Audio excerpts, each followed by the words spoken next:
En esta clase vamos a ver al tejido sanguíneo de mamíferos como representativo de vertebrados. Los invertebrados también tienen sangre o hemolinfa como la que poseen los artrópodos, pero los elementos celulares y en algunos casos los pigmentos respiratorios son distintos. Incluso en invertebrados el pigmento a veces está disuelto y otras veces está dentro de células, dependiendo del animal. En los vertebrados el pigmento respiratorio es la hemoglobina y está dentro de células llamadas eritrocitos o glóbulos rojos, que son los elementos más numerosos del tejido sanguíneo. Las otras células, los glóbulos blancos o leucocitos, no tienen pigmento. Son responsables de defendernos de organismos extraños. Tienen la capacidad de salir del sistema circulatorio por diapedesis. Los glóbulos blancos se dividen en dos categorías. Esto es dependiendo de las granulaciones específicas, si tienen o no. Los granulocitos son los neutrófilos, los eosinófilos y los basófilos, mientras que los agranulocitos son los linfocitos y los monocitos. Vamos a ver después las características de cada una de estas células. Y por último tenemos las plaquetas o trombocitos que participan en la coagulación. La técnica para estudiar la sangre es el frotis sanguíneo, que consiste en extender una gota de sangre, luego fijarla y colorearla. Si bien las células sanguíneas están dentro de vasos sanguíneos, estas células no se forman allí, sino que provienen de la médula ósea de huesos, es decir, que es de origen mesodérmico. Algunos autores consideran al tejido sanguíneo como un tipo de tejido conectivo. Sin embargo, esto no es correcto, ya que vimos que el tejido conectivo tiene su origen en el mesodermo, pero a partir de células mesenquimáticas. Además, el tejido sanguíneo no tiene fibras conectivas como fibras colágenas, por ejemplo, y su matriz extracelular o plasma no se forma en la misma sangre, sino que es mayormente proveniente del hígado y del líquido tisular. El plasma ocupa un 55% del volumen de un hematocrito que se obtiene luego de centrifugar la sangre con anticoagulantes en un tubo capilar, como se ve acá en el esquema. Casi un 45% es ocupado por glóbulos rojos y menos de un 1% por glóbulos blancos. El plasma es de color amarillento y contiene 90% de agua y un 10% de componentes proteicos y otras moléculas. La proteína principal del plasma es la albúmina, que es un osmolito activo que atrae agua y por lo tanto es responsable de proveer la presión coloidosmótica que mantiene la proporción correcta de líquido en la sangre y en los fluidos tisulares. La albúmina es fabricada por el hígado y es un transportador de fármacos y hormonas. En el plasma hay otros componentes proteicos, por ejemplo, alfa, beta y gamma globulinas. Las gamma globulinas son los anticuerpos producidos por los plasmocitos.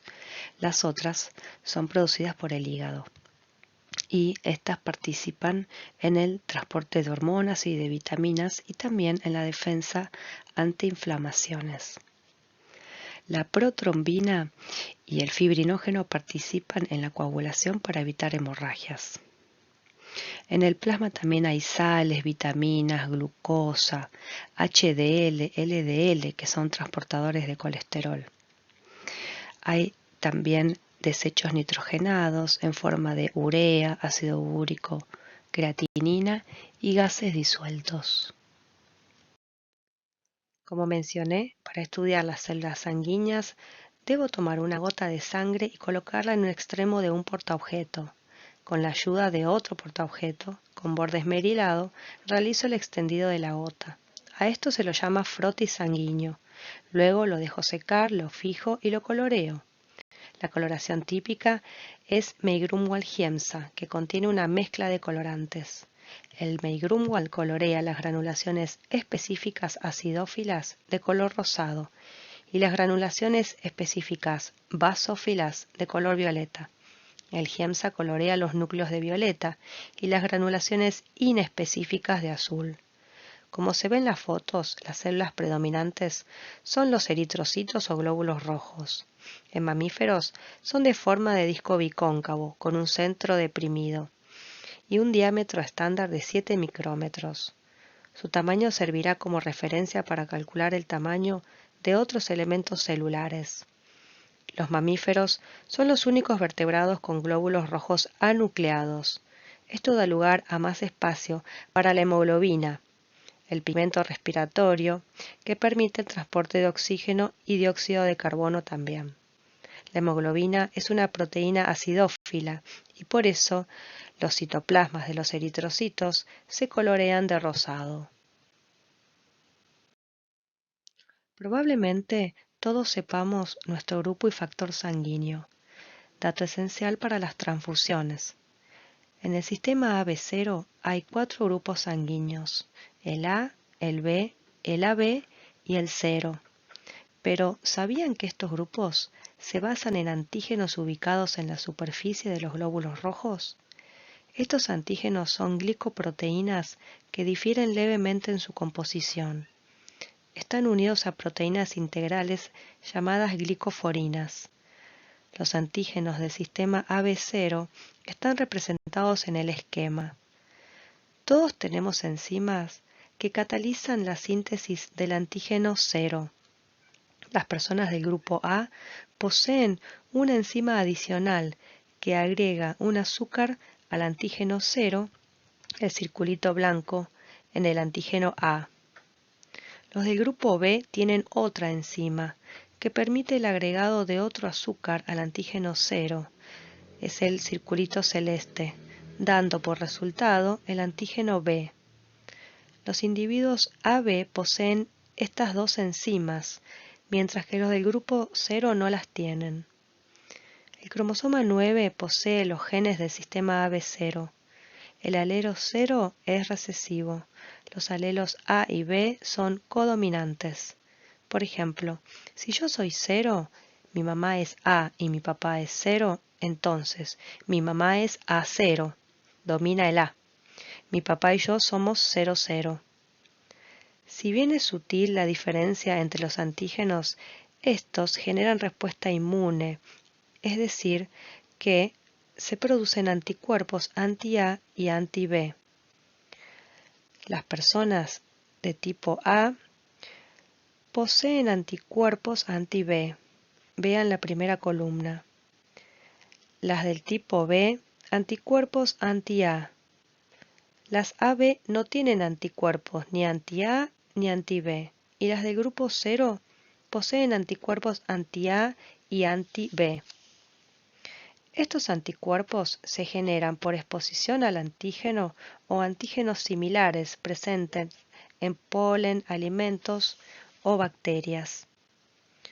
Los 0 solo pueden recibir sangre de otro con grupo 0, ya que dadores A o B o AB tendrán antígenos que serán rechazados por quien tenga grupo 0. A esto se lo llama reacción hemolítica. Los anticuerpos del receptor atacarán los glóbulos rojos del donante, lisándolos. Como los de grupo 0 pueden dar sangre a cualquiera, se los llama dadores universales. Los del grupo AB son considerados receptores universales, ya que pueden recibir cualquier sangre. Existe otro sistema importante, el RH o antígeno rhesus. Es una proteína transmembrana del glóbulo rojo. Son 3 antígenos, D, C y E. El D es el más importante. Con tener uno de ellos, un individuo es positivo, RH positivo. La incompatibilidad del RH luego de una transfusión ocasionará hemólisis del glóbulo rojo también. En embarazo de madre RH negativa de un feto RH positivo, se generan anticuerpos a partir del parto, que afectarán a un segundo embarazo de ser RH positivo. Esto se puede evitar de saberlo en el primer embarazo con un tratamiento específico.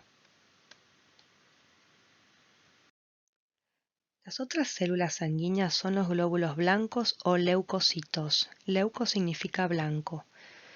Ya les mencioné las dos categorías, granulocitos y agranulocitos. Ahora vamos a ver las primeras.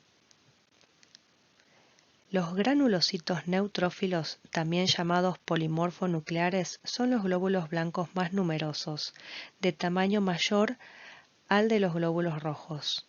Recuerden que tenían un diámetro de 7 micrómetros. Los neutrófilos miden de 10 a 12 micrómetros de diámetro. Como se ve en la foto, poseen un núcleo multilobulado con cromatina perinuclear y granulaciones inespecíficas y específicas, estas últimas de color rosado y violeta. Los gránulos contienen enzimas hidrolíticas antibacterianas y otras enzimas que participan en la generación de bactericidas. Además, se forman especies reactivas de oxígeno que destruyen las biomoléculas de las bacterias. Esta respuesta inmediata forma parte de la inmunidad innata o inespecífica. Los neutrófilos son los primeros glóbulos blancos que responden ante inflamaciones agudas. Los tejidos infectados e inflamados liberan quimioatractantes que atraen neutrófilos. Estos, por diapedesis y gracias a la síntesis de colagenasas, atraviesan los vasos sanguíneos para llegar al tejido conectivo dañado. Allí fagocitarán bacterias opsonizadas que destruirán con el contenido de sus gránulos. En este proceso muchos neutrófilos mueren y junto con los restos bacterianos forman pus. Los neutrófilos liberan interleuquinas e inducen la síntesis de prostaglandinas. Estas actúan sobre el hipotálamo, elevando el valor de referencia de la temperatura corporal y provocando un aumento de la temperatura, que llamamos fiebre. En el esquema de la derecha se ve un neutrófilo atravesando la pared de un vaso sanguíneo, atraído por células inflamadas o moléculas liberadas por bacterias. Abajo se observa un neutrófilo fagocitando una bacteria. A la izquierda también se ve la fagocitosis y los distintos receptores de membrana del neutrófilo que permiten la unión a anticuerpos que rodean a las bacterias. Recuerden que a esto lo llamábamos bacteria opsonizada. Otro glóbulo blanco que representa tan solo el 1 a 3% de los glóbulos blancos es el eosinófilo, que como lo indica su nombre, tiene afinidad por la eosina. Esto se debe a los grandes gránulos citoplasmáticos de tamaño homogéneo que se ven de color rosado. Estos gránulos contienen enzimas hidrolíticas y proteínas citotóxicas que destruyen parásitos helmínticos y parásitos protozoarios. Los eosinófilos son de tamaño similar a los neutrófilos, pero con un núcleo bilobulado, como si fuera un par de anteojos.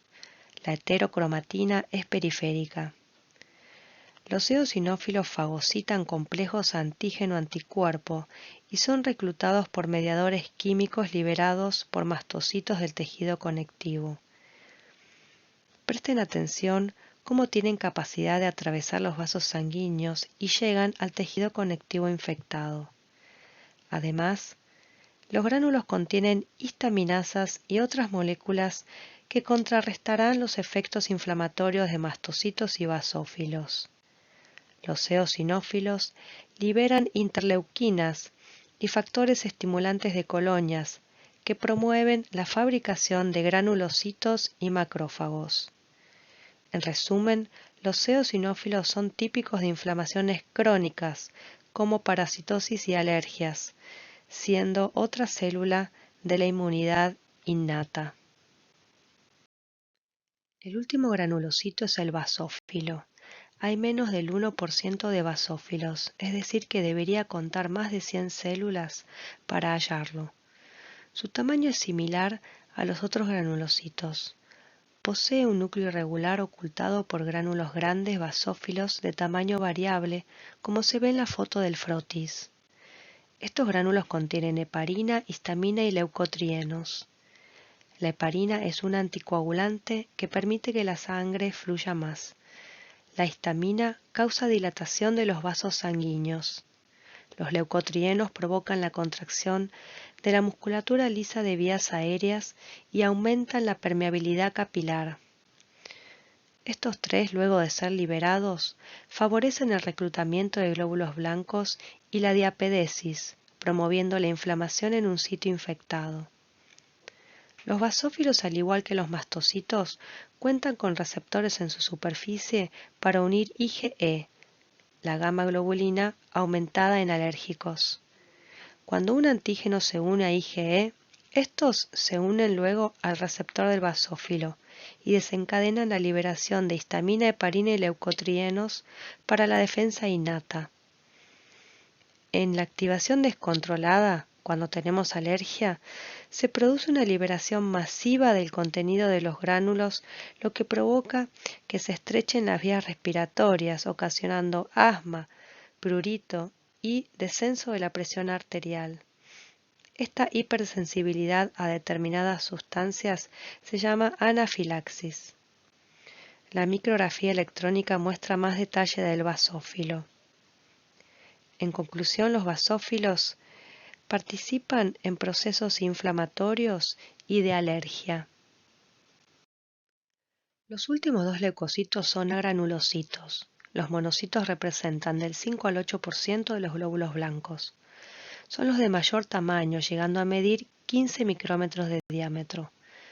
Poseen un núcleo excéntrico con forma de herradura. Su citoplasma carece de gránulos específicos, pero poseen gránulos inespecíficos muy pequeños, no observables al microscopio óptico, llamados gránulos azurófilos. El citoplasma se ve color celeste. Participan en la respuesta secundaria al daño tisular. En la inflamación, los monocitos salen de los vasos sanguíneos hacia el tejido conectivo y se transforman en macrófagos. En el tejido óseo dan los osteoclastos y en el hígado dan las células de Kupffer. Cuando se transforman en macrófagos, poseen gran capacidad fagocítica. Fagocitan restos de bacterias y neutrófilos o células infectadas. Es una célula presentadora de antígeno a linfocitos T helper y juegan un papel importante en la inmunidad celular. Son los responsables de fagocitar el pigmento que se inocula al hacerse un tatuaje, como lo demuestra la foto de abajo. Entre un 25 y un 35% de los glóbulos blancos son linfocitos. Son células de tamaño similar al de un eritrocito. Su núcleo es grande, redondeado, a veces con una pequeña indentación, pero nunca como la del núcleo del monocito. La cromatina es mayormente condensada, con pequeñas regiones de eucromatina, que es la laxa, la que se expresa. Poseen poco citoplasma de color azul. Sus gránulos son los inespecíficos o azurófilos. Como el resto de las células sanguíneas, los linfocitos se originan en la médula ósea. Los linfocitos de la sangre son inmunocompetentes por poseer la capacidad de reconocer y responder ante antígenos. Al ser estimulados se diferencian en células efectoras que ingresan al tejido conectivo y vuelven a la sangre. Se produce una expansión clonal de linfocitos para combatir un mismo patógeno. A esta inmunidad se la denomina adaptativa o adquirida. Requiere más tiempo que la innata, pero es específica. Los linfocitos responsables de esta inmunidad específica son los T y los B. Los linfocitos T se diferencian en el timo. Están involucrados en la inmunidad celular mediante la secreción de linfoquinas que activan macrófagos, linfocitos T y B. participan en rechazo de injertos y en el reconocimiento de antígenos en células tumorales o infectadas. Los linfocitos B se diferencian en la médula ósea en los mamíferos y en la bursa de Fabricio en las aves. En ellas fueron descubiertas por primera vez. Participan en inmunidad adquirida humoral, ya que sintetizan y secretan anticuerpos luego de convertirse en células plasmáticas o plasmocitos. En la foto blanco y negro se observan varios linfocitos dentro de un vaso sanguíneo patrullando. En una lesión, los macrófagos tisulares liberan interleuquinas que atraen a los linfocitos y a otros leucocitos al sitio infectado.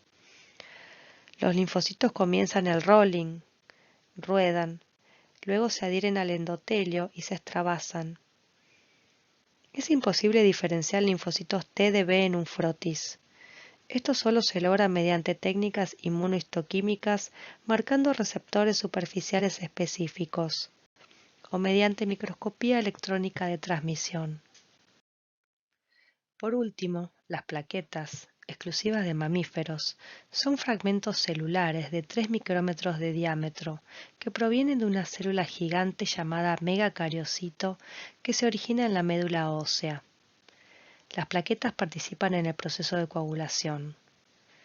En el resto de los vertebrados, esta función la cumplen los trombocitos. Las flechas negras marcan plaquetas. Es frecuente verlas agrupadas. Miren el tamaño pequeño.